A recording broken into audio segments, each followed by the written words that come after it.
बिना मशीन, बिना झारे के, बिना पापड़ खार, बिना सोडा, बिना गैस जलाए आज बनाएंगे पके हुए चावल से सुपर टेस्टी डिजाइनर पापड़। और इस पापड़ को बनाकर आप पूरे साल स्टोर कर कर रख सकते हो। और आप इस पापड़ को देख सकते हो, देखकर लग रहा है ना कि जैसे रबड़ है, पापड़ नहीं है।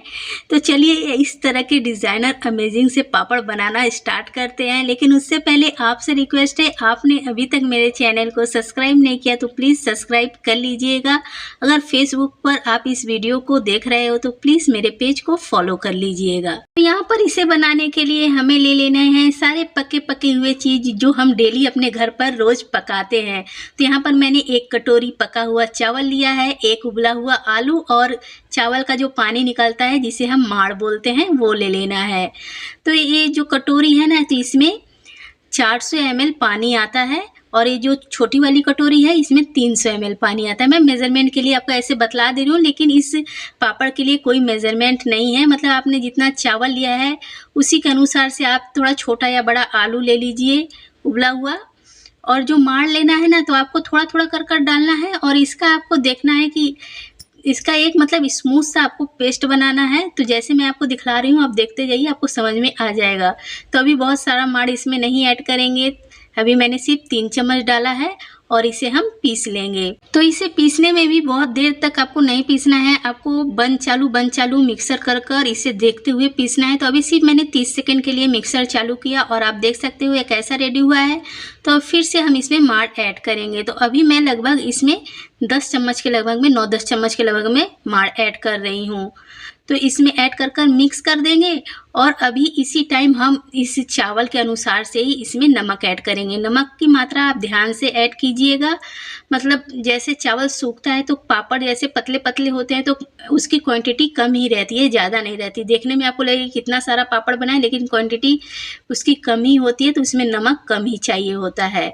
तो देखिए फिर से मैंने इसमें माड़ ऐड कर दिया। अब इसमें मैं ऐड कर रही हूँ थोड़ा सा ग्रीन कलर ऑप्शनल है, अगर आपको डालना है तो डालिए वरना इसको स्किप कर दीजिए। तो यहाँ पर कलर डालने के बाद फिर से मैंने इसे पीस लिया है। अभी आप इसकी कंसिस्टेंसी देख सकते हो कि ये कितना स्मूथ सा बना है। इसमें आपको एक भी चावल का दाना नहीं दिख रहा होगा और बहुत ही परफेक्ट एक पीस चुका है। और आप देखिए यहाँ पर माड़ को, तो मेरा ये ना 250 ml माड़ लग चुका है और 50 ml के लगभग में बचा है। तो आपको बस इसकी कंसिस्टेंसी देखनी है। आप लोग मेहंदी तो लगाते होंगे, मेहंदी जैसा आप रखते हैं बैटर पीसने के बाद, बस वैसा ही इसका बैटर रखना है। और देखिए यहाँ पर मैंने एक पॉलीथीन को साफ धोकर ले लिया है। आपके पास जो भी प्लास्टिक की थैली हो आप ले लीजिए, दूध वाला, नमक वाला।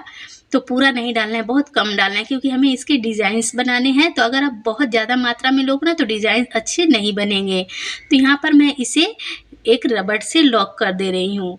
तो लॉक करने के बाद हम इसका मुंह थोड़ा सा कट करेंगे।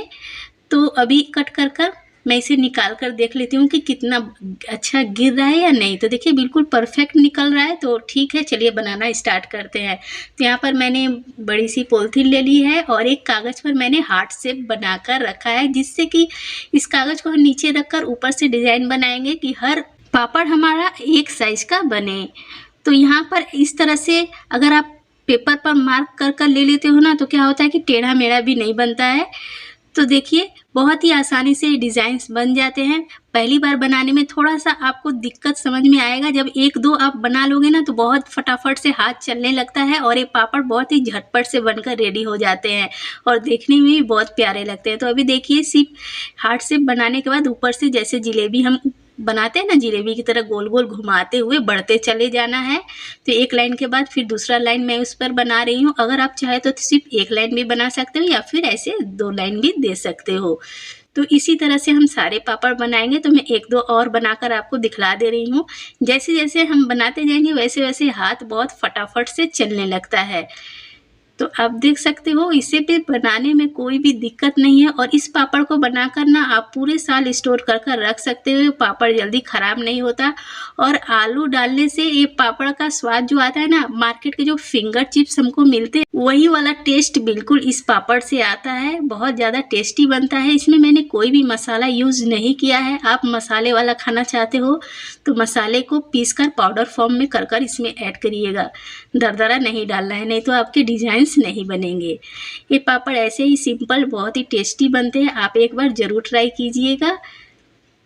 और इसे स्टोर करने के लिए आपको इसे धूप में अच्छी तरह से सुखाना पड़ेगा। लेकिन ये जो मैं पापड़ बना रही हूँ ना, तो बहुत अच्छी बाहर बारिश हो रही है, मैं रूम में बना रही हूँ और रूम में ही इसे पंखे के नीचे मैं छोड़ दूँगी। तो आप देख सकते हो बनाते बनाते अब कितना फटाफट से हाथ चलना स्टार्ट हो गया है। तो चलिए फटाफट से सारे पापड़ बनाकर आपको मैं दिखलाती हूँ। तो यहाँ पर तीसरा भी मेरा ये रेडी हो चुका है और मैंने यहाँ पर सारे पापड़ बना लिए हैं। बाहर बहुत ज़्यादा अंधेरा हो चुका है, आप देख सकते हो पापड़ का कलर कैसा आ रहा है। तो यहाँ पर पूरे 24 घंटे के बाद मैंने इसे छत पर निकाला है, हल्की हल्की बदली है, मतलब अभी धूप निकला नहीं है। और पापड़ देखिए एकदम अच्छी तरह से ड्राई हो चुका है, तो मैं इसे छुड़ा ले रही हूँ। आप देख सकते हो कितनी आसानी से ये पापड़ छूट रहा है, मतलब कि इसे छुड़ाने में भी एकदम दिक्कत नहीं है। कोई कोई लोग बोलते हैं कि मेरा पापड़ छूटता नहीं है, टूट जाता है। तो आप देखिए मैंने कुछ भी पॉलीथीन पे ऑयल भी नहीं लगाया और कितनी आसानी से सारे पापड़ छूट गए थे। और इसे मैंने एक दिन के लिए और पंखे के नीचे छोड़ दिया था, क्योंकि धूप तो निकली नहीं। और आप मेरे पापड़ को देखिए कितना प्यारा प्यारा पापड़ बनकर रेडी हुआ है और देखिए कितना नरम मुलायम पापड़ बना है। मतलब बारिश के दिन में क्या होता है ना, इसमें मॉइस्चर रहता ही है, कितना भी सुखा लो मॉइस्चर रहता ही है। अगर आप मतलब सूखे हुए चीज़ को डब्बे में नहीं रखकर बाहर रख दो तो भी उसमें नमी आ जाती है। तो ये तो पहले से ही गीला था, गीला गीला सूख कर रेडी हो चुका है। अगर धूप निकलेगी तो मैं इसे 1-1.5 घंटे की धूप दिखा दूंगी, तो ये पापड़ बिल्कुल परफेक्ट रेडी हो जाएगा। तो मैं आपको तल कर दिखला देती हूँ कि मतलब गीला गीला पापड़ तलने पर कैसा बनता है। देखिए बिल्कुल परफेक्ट, तेल में डालते ही डबल हो जाते हैं और देखने में कितने प्यारे लग रहे हैं। और इस पापड़ को बनाने के लिए सिर्फ आपको तलने के लिए ही गैस जलाना है। पूरा प्रोसेस बिना गैस जलाए ही हो जाता है और तलने में भी बहुत ज़्यादा गैस जलाने की आवश्यकता नहीं है, क्योंकि इसे बहुत ज़्यादा हाई फ्लेम पर नहीं तलना है। आप मेरे ऑयल को देख सकते हो, बहुत ज़्यादा हाई हॉट नहीं है। और मैंने कढ़ाई में सिर्फ तलने के लिए थोड़ा सा तेल डाला है। मैंने पहले भी पापड़ की बहुत सारी रेसिपीज़ डाल रखी हैं। उस रेसिपी में मेरा एक कमेंट आया था कि मतलब आपके घर में तेल नहीं था क्या, तेल कम था कि आपने कढ़ाई में इतना कम तेल लिया है। तो मैं बतला दूँ, मेरे तेल घर में तो तेल बहुत ज़्यादा है, अभी भी 10 लीटर तेल है। हम लोग गाँव में रहते हैं तो एक एक बोरी सरसों जाता है, उसका तेल तैयार होकर आता है। तो इसका मतलब ये नहीं है कि हम सारे तेल को पका दें, जितनी आवश्यकता है उतने तेल में ही तलिए। पका हुआ तेल खाना ज़्यादा फायदेमंद होता नहीं है। तो यहाँ पर देखिए मैंने ढेर सारे पापड़ को तल लिए हैं और कितना बढ़िया क्रिस्पी सा पापड़ बनकर रेडी हो चुका है। और देखने में ये देख रहे हो कितना सुपर प्यारा लग रहा है, खाने में बहुत ही लाजवाब टेस्टी सा पापड़ बनकर तैयार होता है। अगर आपको मेरी ये सिंपल सी रेसिपी पसंद आई हो तो प्लीज़ मेरे चैनल को सब्सक्राइब कीजिएगा, लाइक कमेंट शेयर करना मत भूलिएगा।